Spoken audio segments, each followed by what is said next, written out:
Bene, buonasera a tutti, grazie per la partecipazione, grazie naturalmente alla Regione del Veneto e alla Veneto Film Commission che ci ospitano e ospitano quest'oggi, questo incontro Dimore storiche e cinema da oltre 100 anni insieme sul set, organizzato con Associazione Dimore Storiche Italiane e Dimore Amiche del Veneto. Vi presento gli ospiti, abbiamo Giulio Gidoni che è il presidente dell'Associazione delle Dimore Storiche Italiane, Giovanni Daschio del direttivo della DSI nazionale e membro delle Dimore Amiche del Veneto, ci spiegheranno poi loro in che cosa consistono queste importanti associazioni, e Claudia Cioffi, ricercatrice dell'Osservatorio Patrimonio Culturale Privato della Fondazione Bruno Visentini, che da anni collabora in maniera molto intensa e molto scientifica appunto con l'Associazione delle Dimore Storiche Italiane. Abbiamo quindi l'onore di avere il presidente veneto Giulio Gidoni, al quale quindi chiedo di rompere il ghiaccio spiegandoci appunto che cosa sono le dimore storiche e che cosa sono e cos'è questa associazione. Grazie. Grazie. Parto subito. Che cosa sono le Dimore Storiche Italiane? Le Dimore Storiche Italiane sono un'associazione nata nel 1977 con lo scopo di riunire una serie di proprietari per la manutenzione, di questi beni vincolati che rappresentano in realtà la storia, la cultura e il nostro passato, cosa che si stava lentamente perdendo. C'è un precedente alle dimore storiche, che è l'Ente Ville Venete, che nasce nel 1958 e che è un ente statale, che è nato proprio sull'onda di una serie di proteste per l'abbandono che era stato fatto di tutti questi immobili di un enorme valore storico-artistico, con all'interno degli affreschi, poi uno più bello dell'altro.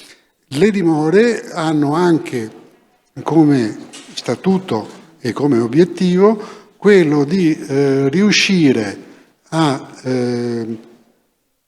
premiando degli studenti, di riuscire a portare a conoscenza del grande pubblico il valore storico di questi immobili e del loro interno, e soprattutto di riuscire a mantenere tutta la filiera che gira attorno a questi immobili, e cioè tutti quegli artigiani specializzati senza i quali è impossibile mantenere la bellezza del posto. Mi riferisco a stuccatori, restauratori di affreschi, terraseri, come si dice in veneziano, e restauratori del legno, senza i quali questi immobili perderebbero completamente la loro bellezza, perché la loro bellezza non è soltanto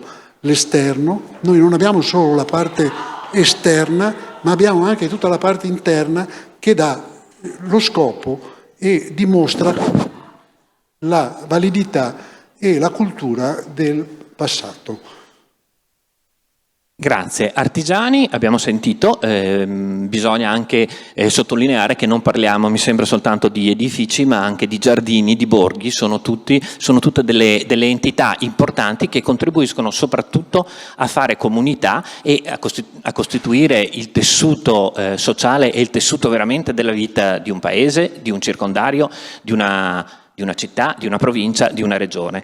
E questa è una caratteristica importante che si sente sempre, che è sempre da valorizzare. 45 anni dunque di questa associazione, ma ci sono tanti anniversari importanti e nel frattempo sono nate anche altre realtà. Quindi pregherei Giovanni Daschio, che è vicepresidente dell'Associazione Veneta ed è anche nel direttivo nazionale invece dell'Associazione delle Dimore Storiche e fondatore del gruppo di eccellenza delle Dimore Amiche, di inquadrarci ancora meglio queste associazioni e anche magari di parlare un attimo di Dimore Amiche, di cui trovate anche il dépliant qui. Senz'altro. Allora, dimore storiche sono 4.800 soci sparsi in tutto il territorio nazionale, da Aosta a Siracusa, quindi è una delle poche realtà che è radicata nel territorio. Due numeri al volo, un po' meno di metà sono in comuni piccoli, piccoli significa sotto i 20.000 abitanti, e di questo un terzo sono sotto i 5.000 abitanti, quindi questo fa capire che cosa? Che la dimora storica in senso generale è un patrimonio non solo storico-culturale, ma è un patrimonio per il territorio stesso. Se non ci fosse la dimora in un piccolo comune o in un piccolo centro, lo stesso piccolo comune o piccolo centro non sarebbero più questi. Veniamo alle dimore amiche. Le dimore amiche cosa sono? Innanzitutto sono 6 amici e ci tengo a sottolineare la parola amici. Siamo proprietari e ancor più custodi di dimore storiche e di ville venete, che un giorno si sono messi attorno a un tavolo e abbiamo detto: cosa possiamo fare di meglio per essere più appetibili da un punto di vista turistico, da un punto di vista di visite culturali, da un punto di vista realtà museale e quant'altro. E abbiamo cominciato a presentarci insieme al mondo del turismo e delle visite culturali.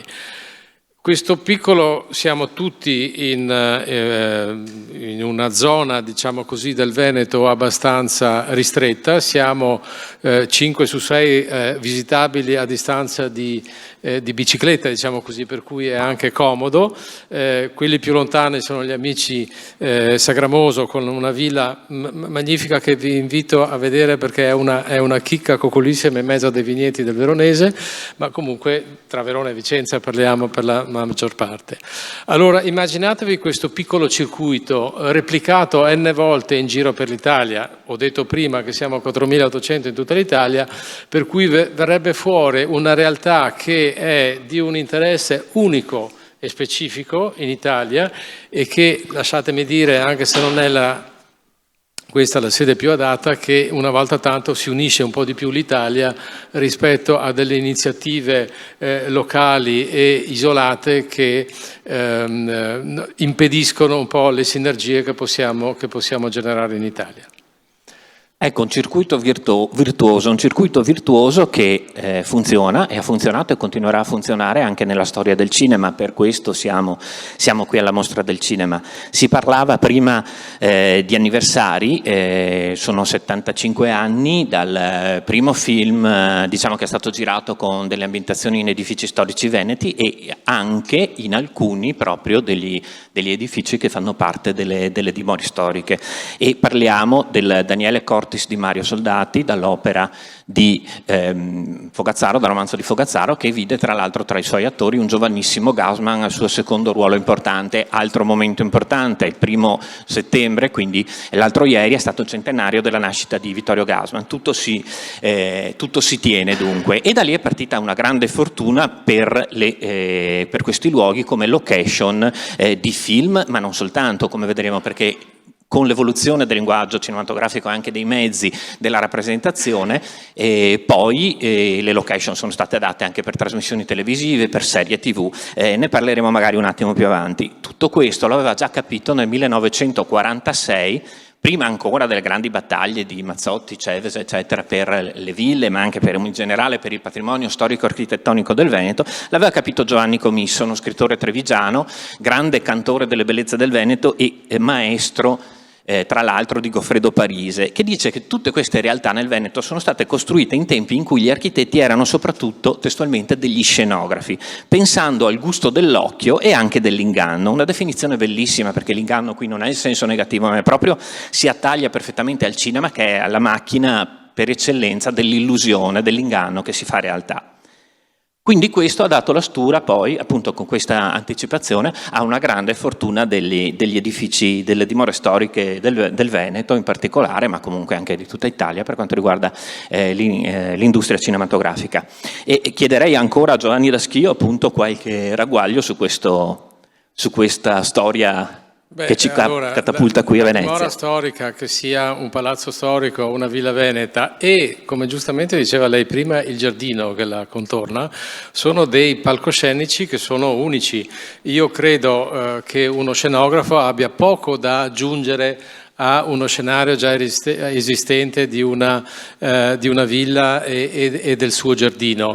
Il film su Daniele Cortis, che tra l'altro ha riguardato anche la dimora di famiglia, è stata proprio scelta per il suo giardino e il contorno e il palcoscenico che esso costituiva. Non dimentichiamoci poi, senza andare a citare dei grandi pittori, ma il Canaletto stesso, per dire, era uno scenografo. Difatti si vedono tanti quadri con delle false ombre, per esempio, quindi la scenografia era un qualcosa di molto usato. Quindi sì, dimora storica come sede di set cinematografici o set di riprese televisive o semplicemente set per degli shooting, ma vorrei sottolineare dimora storica come sede di tanti altri lavori. Come diceva il presidente Giulio Gidoni prima, dietro di noi c'è una serie di filiere, una serie di mondo di lavoro che troppe volte non viene considerato, perché la dimora magari viene vista solo come una sede dove stare, ma in effetti è un centro di attività. Un insieme importante, come aveva detto prima anche il presidente Gidoni, il tema della qualità artigianale che sta dietro e intorno a questa diffusione delle dimore storiche e a questa manutenzione delle dimore storiche. E abbiamo Claudia Cioffi, che della Fondazione Bruno Visentini collabora da anni con l'associazione e cura un osservatorio del patrimonio culturale privato con, tra l'altro, veri e propri censimenti. Quindi, siccome siamo anche abituati molto a parlare con i dati alla mano, chiederei magari a lei di riassumere un attimo quelli che sono i risultati delle ricerche sull'attività e sull'indotto che questo settore porta all'economia. Sì, grazie Alessandro. Diciamo, quando sono stata invitata a questo evento su dimore e cinema, la prima cosa su cui ho riflettuto è qual è effettivamente il legame, oltre il set cinematografico, tra le dimore e il cinema. E in particolare sono 3 i punti su cui più vi invito anche a riflettere. In primo luogo, appunto, come anche ha detto Deschio, sicuramente il fatto che le dimore storiche fanno anche attività e ospitano attività cinematografiche, quindi sono set cinematografici, sono anche set pubblicitari e circa tra le attività che svolgono le dimore storiche, circa il 13% degli eventi sono proprio su set cinematografici o su set pubblicitari. In secondo luogo, vi invito anche a riflettere sul fatto che le dimore storiche sono luoghi in cui ci sono vere storie di vita vissuta e queste storie sono raccontate all'interno degli archivi. Per esempio, già archivi con storie raccontate attraverso il cinema, ma anche molte storie ancora da raccontare, archivi che molto spesso devono essere digitalizzate, abbiamo moltissime corrispondenze, lettere, documenti, fotografie di storie molto antiche.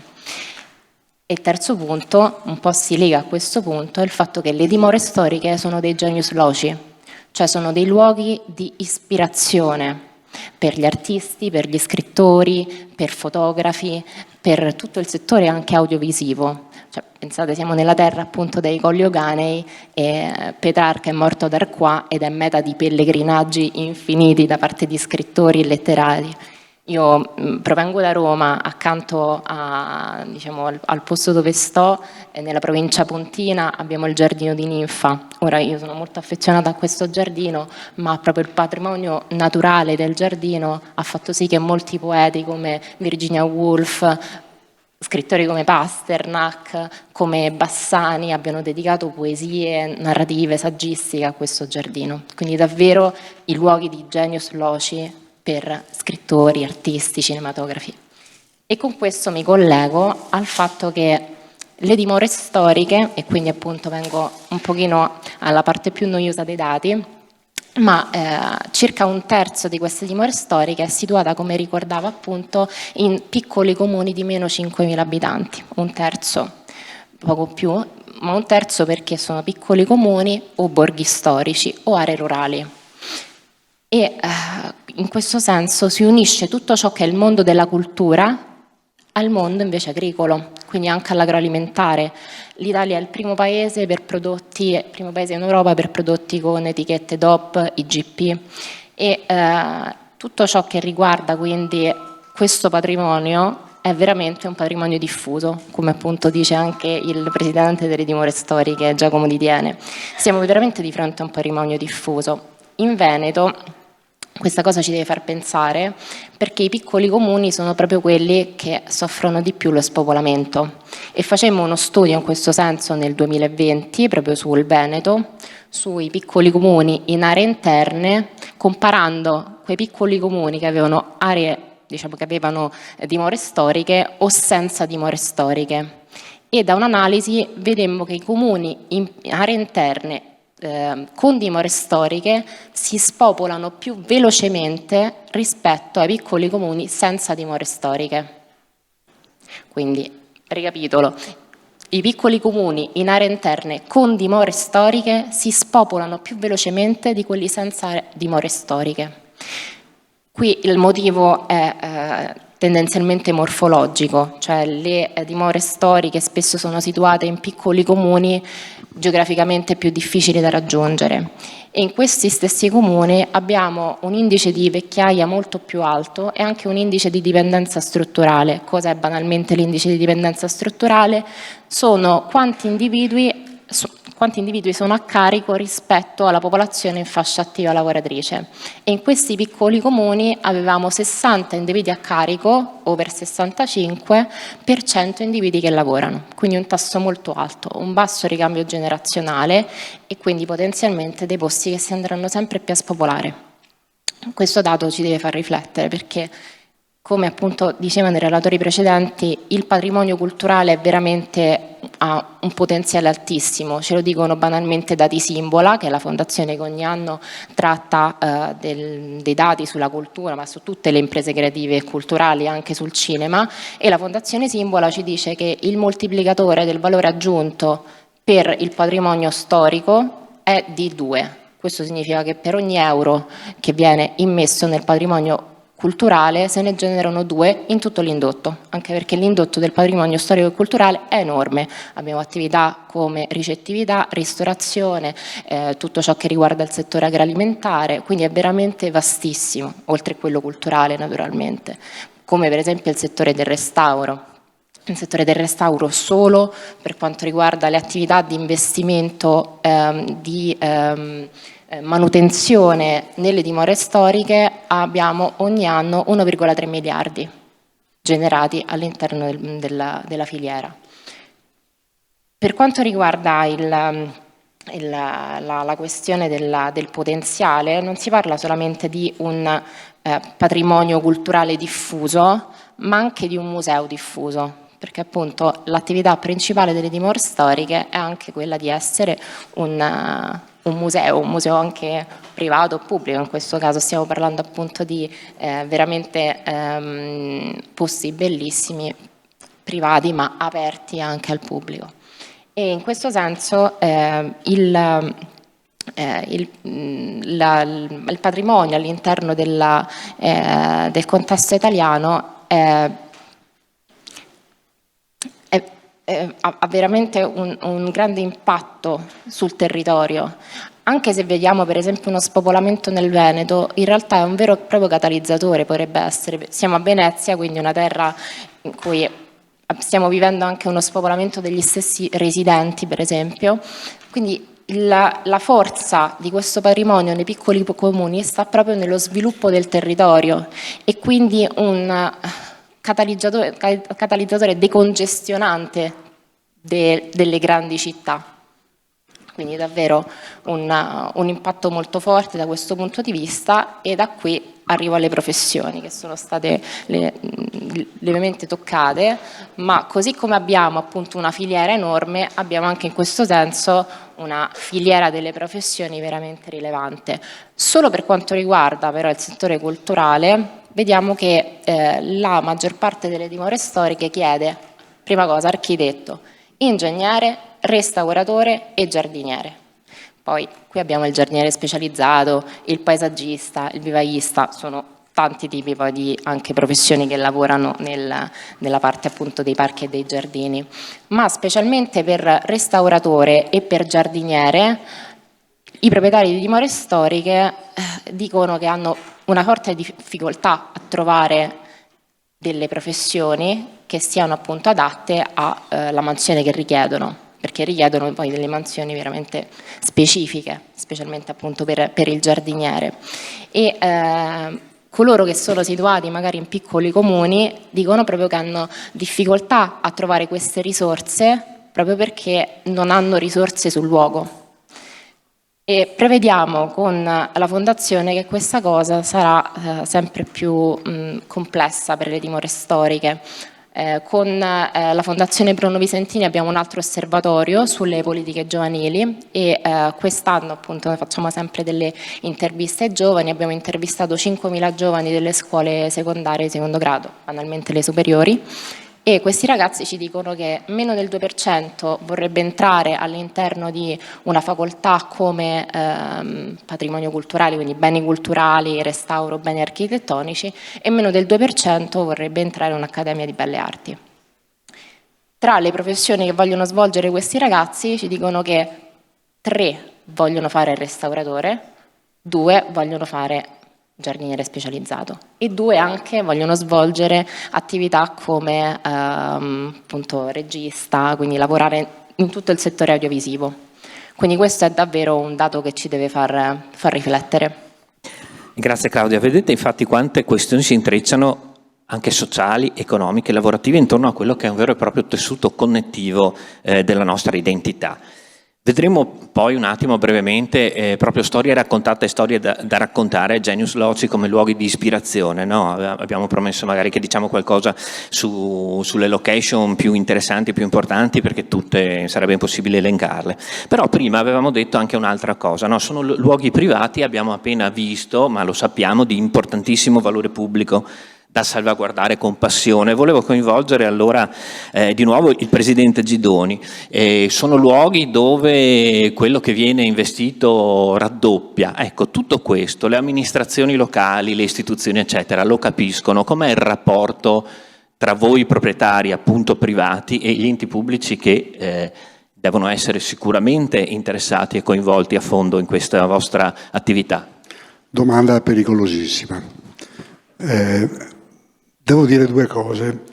La prima è che comunque le dimore storiche non sono amovibili, non sono come le fabbriche, restano in un posto e producono reddito a quel posto proprio perché sono immobili in quel posto. Quindi senza la dimora storica certi posti sono assolutamente privi di risorse. La seconda cosa, mi permetto di fare un breve cenno storico. Sono state distrutte nel Veneto, secondo un'indagine che è in corso d'opera, che penso non verrà mai finita, all'incirca 700 ville, tra le 700 e le 1000 ville venete in tutto il territorio della Repubblica di Venezia. Questo perché? Ai tempi ovviamente quando c'era la dominazione austriaca. E questo perché? Perché c'era una tassazione su questi immobili che era basata sugli affreschi, sulle finestre e sulle altezze dei vani delle stesse ville. Questo ha fatto sì, come oggi sta avvenendo per i capannoni, che i proprietari procedessero alla demolizione totale dell'immobile perché conveniva, non erano in condizioni di pagare le tasse. merito, devo dire, della legge istitutiva dell'Ente Ville Venete e poi della Regione, che hanno recuperato talune di questi immobili in maniera esemplare. Da aggiungere a questo elemento, torniamo alla domanda che mi è stata fatta. Vi era una legge ancora, mi pare del 62, che consentiva delle deduzioni per i lavori che venivano eseguiti negli immobili vincolati. Questa legge è stata sempre più ridotta e del tutto abolita con, se non mi ricordo male, la finanziaria del 2020 del governo giallo-verde, se era il 20, mi pare che sia quello. Con le amministrazioni locali in realtà non c'è un grosso dialogo.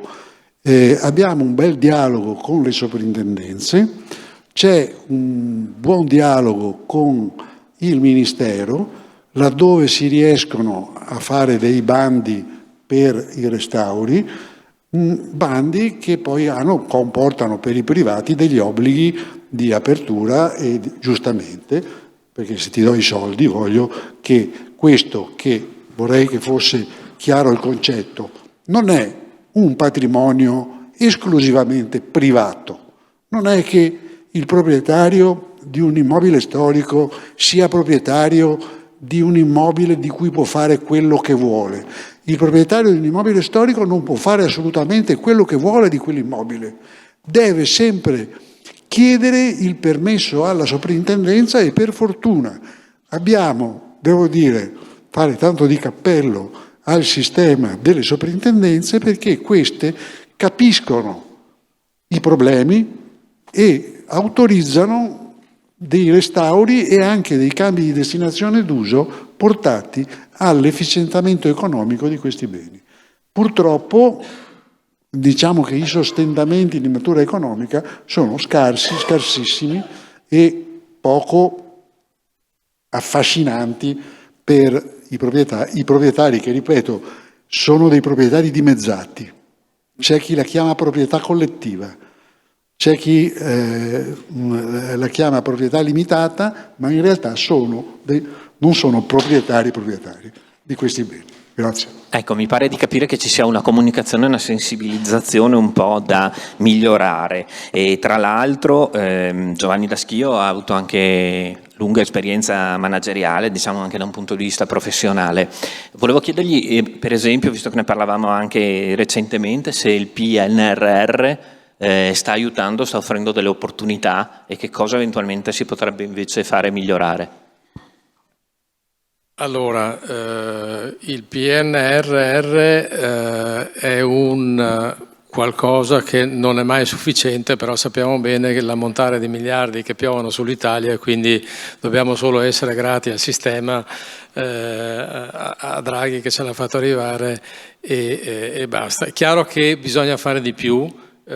Giulio Gidoni ha appena detto che il nostro lavoro di sensibilizzazione verso l'istituzione non è mai finito, ma non è mai abbastanza, proprio perché la realtà di queste cose è talmente specifica, talmente peculiare che le istituzioni a volte, molto spesso, non lo sanno. Quindi è nostro dovere fare capire che cosa vuol dire questa cosa qua. La dottoressa Cioffi ha detto prima che se una dimora non fosse in un piccolo centro, questo piccolo centro avrebbe una parte di PIL, lasciatemelo dire così, più inferiore, avrebbe una filiera più corta, avrebbe meno gente che ci lavora dentro, avrebbe meno gente che ci lavora avrebbe meno turisti che vanno a vederla. Questo significa non avere una sufficiente attenzione verso queste cose qua. Un piccolo appunto personale. Io ho avuto nella mia esperienza lavorativa professionale la fortuna di viaggiare molto all'estero, di stare molto all'estero. In tutte le parti del mondo in cui sono stato, quando si parla di Italia dal punto di vista di posto dove si va, si vede, si sta, si villeggia, si mangia e si beve sempre bene e si è fondamentalmente ospitati sempre in maniera molto particolare dappertutto, la gente gli brillano gli occhi. Quindi questo feeling che c'è, aggiunto al genius loci che solo noi italiani possiamo fornire con le nostre dimore storiche, abbiamo una fortuna, ragazzi, che è unica al mondo, quindi dobbiamo conservarla, dobbiamo trasmetterla ai giovani e fortunatamente anche, devo dire, grazie all'azione che l'associazione sta portando verso le nuove generazioni con i nostri mini bandi, me lo lasci dire così, verso le tesi di laurea, ma l'attenzione proprio per i giovani è un qualcosa che è doveroso e dal punto di vista storico-culturale, ma anche dal punto di vista business. Per cui se vogliamo tenere in piedi questa fortuna che noi abbiamo, dobbiamo continuare a fare offrire ospitalità per il cinema, per i set cinematografici, a tutte le forme di lavoro che abbiamo citato fino adesso. Ecco, Genius Loci, abbiamo visto, siamo partiti con dei geni del cinema, no? Soldati e Gassman, e era il 47, come abbiamo già detto, col Daniele Cortis, il primo film, girato anche, non a caso, a Villa da Schio, che adesso ha ospitato, fino a poco fa, sono finite le riprese, è prevista l'uscita, il film su un altro genio, addirittura una produzione internazionale, mi sto riferendo al Boemo. Ci vuole dire qualcosa di questa, in anteprima così, di questa pellicola che uscirà? Beh, il Boemo, adesso non so se posso svelare segreti, credo di no, ma insomma è la storia di un maestro di musica settecentesco che presta la sua opera verso coloro i quali gli hanno chiesto appunto di insegnare alle giovani di nobili famiglie l'arte della musica. E penso che uscirà a breve questo film, ma siamo stati ben volentieri insieme ad altre ville proprio lo scenario e il palcoscenico di questo film molto, molto recentemente. È un film che è una produzione della Repubblica Ceca, che parla appunto di questo compositore settecentesco che per un certo periodo era amato addirittura di più rispetto a Mozart in Italia dai grandi committenti che gli commissionavano delle opere. Quindi c'è anche qui un nuovo potenziale mercato con l'attrattività dell'Italia appunto anche presso questi paesi dell'est, che sicuramente attrattività che sicuramente sarà evidenziata da queste riprese, ed è solo l'ultimo di una evoluzione che appunto il cinema e comunque il prodotto audiovisivo ha avuto grazie appunto alle dimore storiche, perché in questi giorni sono in corso proprio a Bassano del Grappa, a Villa Angarano, che è un'altra delle dimore storiche appunto del circuito, le riprese di una fiction Rai molto importante su Tina Anselmi, il nostro grande ex ministro, staffetta partigiana, e sempre Villa Angarano aveva ospitato di recente un'altra fiction di padre in figlia che è andata molto bene, sempre sulla Rai, diretta da Riccardo Milani, storia di produttori di grappa, quindi legandosi anche alle eccellenze enogastronomiche del territorio, come dicevamo. Ecco, fiction, che è un genere diciamo che si è imposto molto più recentemente rispetto ai film, ma che crea ancora, ci sono ricerche in proposito, una maggiore fidelizzazione dello spettatore, naturalmente portato a seguire le varie puntate, portato a seguire queste saghe familiari che piacciono tanto, che magari noi possiamo trovare magari un po' ingenue anche nella rappresentazione, qualche volta un po' scontata o stereotipata, ma che comunque genera, pensiamo a Montalbano, che è il non plus ultra, un'attenzione turistica e anche per le peculiarità del territorio, che sicuramente avrà delle ricadute importanti. E questo, diciamo, è l'ultimo passo, l'ultima evoluzione di quello che è stata l'industria cinematografica, che ha segnato, per la quale le dimore storiche hanno segnato importanti pietre miliari. Alla Rinfusa, a Villa Valmarana ai Nani, c'è il Don Giovanni di Joseph Losey, che è del 1979, un'opera splendida dal punto di vista anche figurativo.